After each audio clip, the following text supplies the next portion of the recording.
These latest headlines from ABC15 are sponsored by Lerner and Rowe Injury Attorneys. One call, that's all. Hello, I'm Megan Thompson with your top stories from ABC15 Arizona.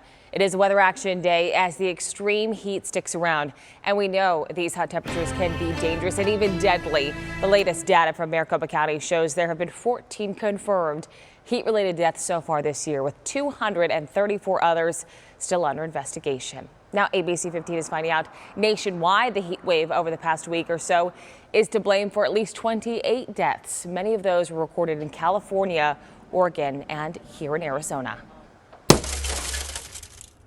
With the extreme heat and a recent death of a 2-year-old child in a hot car in Arizona, ABC15 wanted to give you ways to take action if you see a child or pet in a car. Our ABC15 Operation Safe Roads team demonstrating one way to get into a car if you see a child or pet. A state law passed back in 2017 gives people the power to break into a car legally if they think a child or pet is in immediate danger. You also have to call 911 or first responders and remain on scene.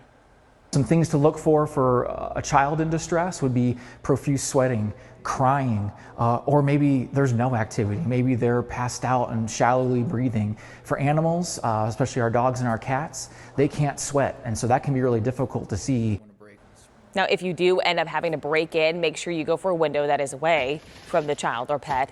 According to Kids in Car Safety, there have been at least 47 kids killed in hot cars in Arizona since 1994, making our state the 4th worst state for hot car deaths. ABC15 keeping you updated on new developments in the death of 16-year-old Preston Lord. He was beaten at a Halloween party last year and later died. Now Lord's parents are filing a civil lawsuit against 13 people. According to Maricopa County Superior Court, the lawsuit names 7 people who are being charged in Preston's death, along with some parents of those suspects. All 7 were arrested in March and have pleaded not guilty.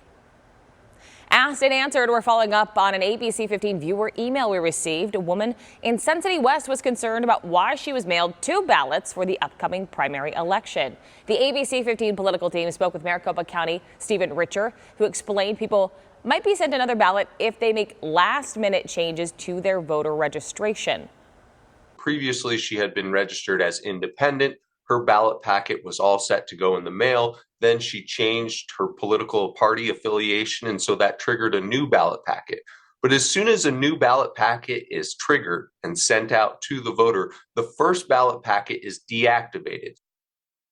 Another instance where someone might receive another ballot is if they change their address. But again, the first ballot would be deactivated. July 19th is the deadline to request a mail-in ballot packet.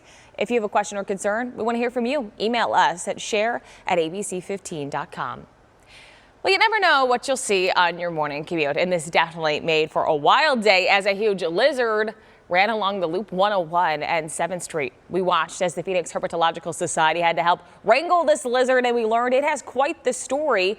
He's a Nile monitor lizard, and he has a name. It's Archie. The owner says he lost him about 2 weeks ago when Archie escaped his backyard during a storm. Now, to add to the story, Seth said he's just a couple weeks away from getting married. So we asked if Archie the Lizard was ever considered to be the ring bearer. Has been a thought. Unfortunately, certain family members aren't fans, so he is not invited to the wedding. Well, Seth says he plans to completely redo his backyard later on to ensure Archie doesn't escape again.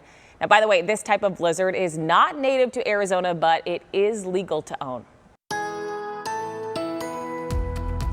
Time now for that most accurate forecast. I'm meteorologist Iris Hermosillo. The valley heat risk will remain in that major to extreme range today and tomorrow, meaning everyone really is at risk if we're not taking those proper precautions. We're not getting a whole lot of relief in the overnight hours from the heat either, as we've seen temperatures in the 90s every single morning here in the Phoenix area this week. And again, that increases that risk for heat illness. So take care of yourself. Remember that excessive heat warning remains in effect for the valley and southwest and western Arizona through tomorrow night. We also still are under heat alerts across southern Arizona and parts of northern Arizona too. That high today, 116 in Phoenix, 119 out at Lake Havasu, Bullhead City, and well into the hundreds in Sedona and in Page today. There is a very slight chance that a storm works its way off the higher terrain into the valley today, and that'll be the case again tomorrow, but the best storm chances will continue to be along the rim.